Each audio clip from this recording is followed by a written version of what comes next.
Was Prince Harry's stalker story to cancel out Meghan Markle's, well, stalker story? Because it certainly didn't work. Paris Fashion Week.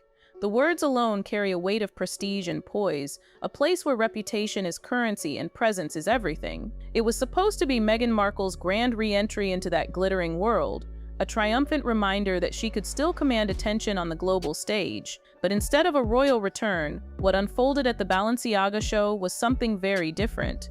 Meghan didn't just fade into the background, she vanished socially in real time, right before the cameras. What was meant to be a moment of glory became a masterclass in elegant rejection. She arrived with her usual air of confidence, the slow glide of someone expecting flashbulbs and admiration. For Meghan, every step is a performance, a chance to reclaim control of the narrative. Her carefully styled Balenciaga outfit screamed, "I'm back."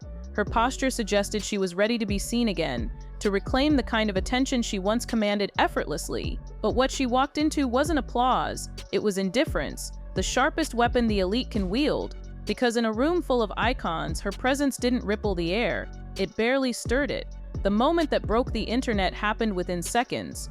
Meghan, smiling as if every camera was there just for her, approached Dame Kristin Scott Thomas, a woman whose quiet authority and timeless grace represent everything Meghan tries to emulate. You can see it in the clip. Meghan leans slightly forward, eyes bright, smile practiced. She's waiting for recognition, for that polite exchange that signals acceptance. But Kristin doesn't move. She doesn't flinch. She doesn't even turn. She just keeps her attention on the person in front of her as though Meghan isn't standing there at all. It's not hostility, it's precision, the kind of subtle social control that comes from a lifetime spent among true aristocracy, not titles borrowed by marriage, but status earned through quiet distinction. Kristin's refusal to engage isn't loud or cruel. It's deliberate, calm, and devastatingly effective. The look on Meghan's face when she realizes she's been ignored is pure cinematic discomfort.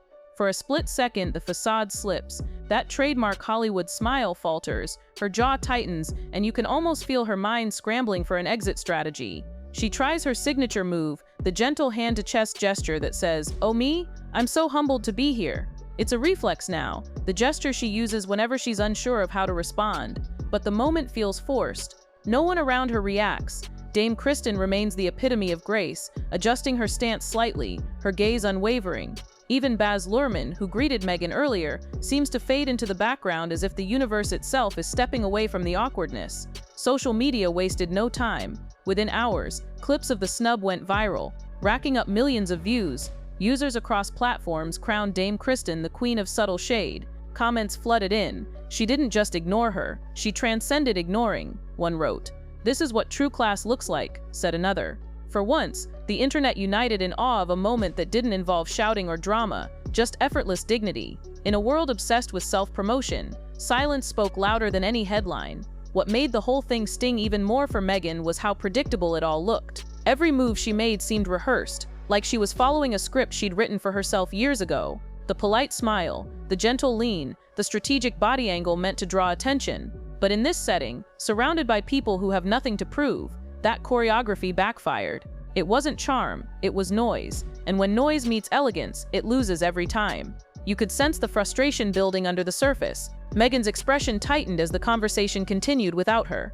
The cameras caught that flicker of disbelief, the kind of look you give when you can't comprehend that someone would dare to dismiss you. But that's the quiet cruelty of true high society. When you try too hard to be noticed, they remind you effortlessly that they don't need to. For years, Meghan has tried to balance two worlds, the Hollywood glamour that thrives on visibility and the royal adjacent world that prizes discretion. This moment at Balenciaga was the perfect collision of both, and the result was brutal. Because for once, no one was willing to play along. No courtiers, no fans, no sympathetic interviewer waiting to nod on cue. Just a room of people who see her as what she's become, a celebrity, not a symbol. And when she realized that, it showed. The irony is almost poetic. Meghan, once the most talked about woman on earth, found herself invisible in a room full of cameras. Every gesture she made, the smile, the tilt, the carefully placed hand, went unnoticed by the very crowd she wanted to impress. For someone who built her public persona around connection and empathy, being ignored cut deeper than any public criticism. It wasn't rejection by words, it was rejection by silence. Fashion insiders later described the atmosphere as icy but polite. A few even admitted that Meghan's appearance felt off, as though she was trying too hard to insert herself into a space that had already moved on. That's the cruel truth about high fashion. It's not just about clothes, it's about belonging. You can buy couture, but you can't buy chemistry. And no amount of designer tailoring can hide the discomfort of someone who knows they're not being welcomed. Still, Meghan did what she always does. She powered through, pretending everything was fine. Cameras captured her laughing moments later, though the laughter didn't reach her eyes. It was the same laugh we've seen in countless interviews, perfectly modulated, slightly defensive, the sound of someone trying to convince the world, and maybe herself, that she's unfazed. But the internet caught the truth in the small moments, the tight jaw, the fleeting glare, the slight shake of the head. In another clip, when Dame Kristin walks away, Meghan's eyes follow her just a bit too long. That split-second look, frustration, disbelief, maybe even envy, became the moment that defined the entire event. It wasn't just about being ignored, it was about being reminded that status isn't earned by self-proclamation. It's recognized, quietly, by those who already have it. The memes were merciless. One viral post called Meghan the human buffering wheel, replaying the footage in slow motion as she froze mid-smile. Others turned the moment into split-screen edits, Kristin glowing in calm composure while Meghan's expression morphed from hope to humiliation. Even longtime supporters struggled to defend it. For many, it was the ultimate example of how far Meghan's star has fallen from the days of royal glamour to being a curiosity at the edge of elite events. But beneath the online mockery, there's something deeper happening. This wasn't just about a snub at a fashion show, it was about perception. For years, Meghan has tried to craft an image of modern royalty, someone who bridges compassion and confidence. Yet the more she tries to project it, the less authentic it feels. And in a setting like Paris Fashion Week, authenticity is the only currency that matters. Dame Kristin didn't need to assert anything. Her silence was her power. You can imagine the ride home that night, the tension in the car, the quiet frustration, the mental replay of every second. Meghan probably told herself it didn't matter, that Dame Kristin was rude, that she doesn't need their approval. But deep down, she knows what that moment symbolized. A door quietly closing, a reminder that some circles don't open twice. It's not about hatred or malice, it's about hierarchy. By the next morning, the headlines had done their work. Meghan Markle snubbed at Paris Fashion Week. Dame Kristin Scott Thomas wins the internet. Royal reception. Not this time. The contrast between their names said it all. One associated with effort, the other with ease. And in the world of social optics, effort is fatal. Maybe that's the hardest truth for Meghan to swallow. You can chase prestige, money, influence, but grace isn't a brand you can market. It's something people either see in you or they don't. And once they stop seeing it, no publicist in the world can bring it back. That's what made this moment so powerful. It wasn't a scandal, just a silent statement, a quiet, elegant reminder that class can't be performed, it's felt. As the footage continues to circulate, people aren't talking about Meghan's outfit or her comeback anymore. They're talking about how one glance, or lack of it, exposed an entire truth about where she stands now.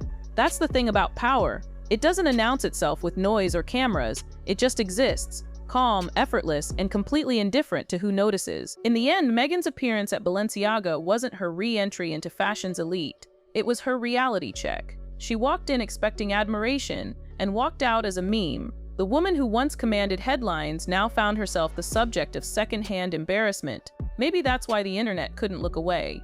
Not because it was cruel, but because it was symbolic. For all her talk about empowerment, Meghan discovered the one truth the powerful already know: attention isn't respect. And at Paris Fashion Week, surrounded by people who didn't need to prove a thing, she learned that respect can't be demanded. It has to be quietly given. Dame Kristin didn't need to say a word. Her silence said everything. So as the world replays that clip again and again, one truth remains. Fashion fades, fame shifts, but dignity, real dignity, stays timeless. And in that crowded room filled with luxury and lenses, it was Dame Kristin Scott Thomas who wore it best. And what's fascinating about this whole episode is how quietly it reshaped the conversation about Meghan herself. Because after Paris, something shifted. For years, she's managed to ride the narrative, sometimes as the victim, sometimes as the rebel. But this time, there was no spin strong enough to reverse what everyone saw with their own eyes. It wasn't some royal insider leaking a story or a British tabloid framing her unfairly. This was raw, unedited, captured by dozens of angles, and shown in slow motion by fans who didn't even mean to mock her. They just couldn't look away. The body language said it all. The smile that faltered, the micro-expression that betrayed her. It was the universal language of rejection. And rejection at that level hurts in a way money can't cushion. Because here's the thing, Meghan built her brand on connection, on being seen, being understood, being validated. Every major moment in her post-royal life has been about reclaiming that visibility. Oprah, Spotify, Netflix, archetypes, endless PR resets, all of it built around the idea that she's still relevant. But the Balenciaga moment cracked that illusion. It showed, perhaps for the first time, that the world can see her without listening to her, and that silence can be louder than any voiceover. Even people who once defended her started to question why this keeps happening, why every attempt at reinvention seems to circle back to embarrassment or distance, why the fashion world, the Hollywood world, even the royal world all seem to hold her at arm's length. Maybe it's fatigue, the exhaustion of the constant narrative reshuffling. Or maybe, and this is harsher, it's because people sense the performance, the perpetual self-curation, the subtle insistence on being the main character in every room. At some point, the world simply stopped clapping. What's remarkable is how Dame Kristin's reaction or lack thereof reignited a very old debate, one about earned status versus projected status. Kristin didn't need to prove her worth or signal her elegance, it's just who she is. She's built decades of quiet respect through consistency and grace. Meanwhile, Meghan's presence feels engineered, a brand built from moments instead of substance. And in a setting like Paris Fashion Week, that contrast becomes brutal, because the elite can smell effort. They know authenticity from across the room. And maybe that's why this clip struck such a chord. It's not just about a celebrity being snubbed, it's a parable about what happens when self-importance meets indifference. Meghan has spent years trying to control her narrative, from palace life to podcasts, but in this instance she couldn't. There was no editing room, no sympathetic host, no palace aide to redirect attention, just a woman trying to be acknowledged by another woman who simply didn't care to engage. And in that honesty, people saw something deeply human and a little tragic. But what makes the moment sting even more is that Meghan probably walked into that event thinking this was her next era, her fashion redemption arc. After all, Balenciaga's aesthetic fits her recent rebranding: sleek, controlled, powerful. It was supposed to say, "I belong here too." Yet the reaction revealed the opposite. In that world of whispers and knowing glances, being ignored is the highest form of dismissal. It's the quietest way to say, "You're not one of us." In the hours that followed, her team reportedly went into damage control, emphasizing her elegance and composure, insisting she was gracious and unfazed. But the internet doesn't reward grace anymore. It rewards authenticity, even the awkward kind. People don't want to see polish. They want to see truth. And the truth was right there in her eyes when Kristin didn't turn around. That 1 second told a bigger story than any interview could. The public response reflected that shift. Instead of the usual polarized chaos, the defenders versus the critics, this time there was a strange calm. A sense of, we've seen this pattern before. Meghan walks into a room expecting adoration, only to discover that not everyone's on board. And while that used to spark sympathy, it now just evokes fatigue. Viewers didn't argue about who was right or wrong. They just nodded knowingly, as though the story had finally caught up to its ending. But to truly understand the emotional weight of this, you have to imagine the scene from Meghan's perspective. The lights flashing, the buzz of cameras, the hum of chatter.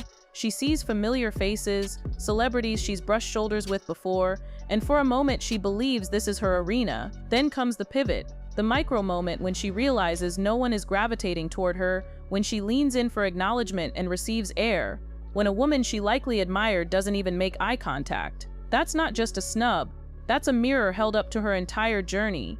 A reflection of how far she's drifted from the circles she once dreamed of joining. There's a cruel irony here too. Meghan once represented the ultimate outsider turned insider, the actress who married into royalty, broke barriers, spoke about modernity, and challenged outdated systems. But over time, her story flipped. Now she's the insider trying to claw her way back into rooms that have quietly moved on without her. The rebellion that once made her captivating now reads as self-promotion. The charm that once felt spontaneous now feels rehearsed. And when authenticity becomes performance, the audience tunes out. The aftermath of Paris was telling. Fashion blogs covered her look with polite detachment. Entertainment outlets focused on the snub heard round the world. Even royal commentators who usually pounce didn't need to say much. The footage spoke for itself. Meghan was left doing what she's done so many times before, over-explaining, smiling too hard, pretending it didn't sting. The tragedy of it all is that in trying to prove she still belonged, she only confirmed that she didn't. What's fascinating is how Dame Kristin handled the aftermath.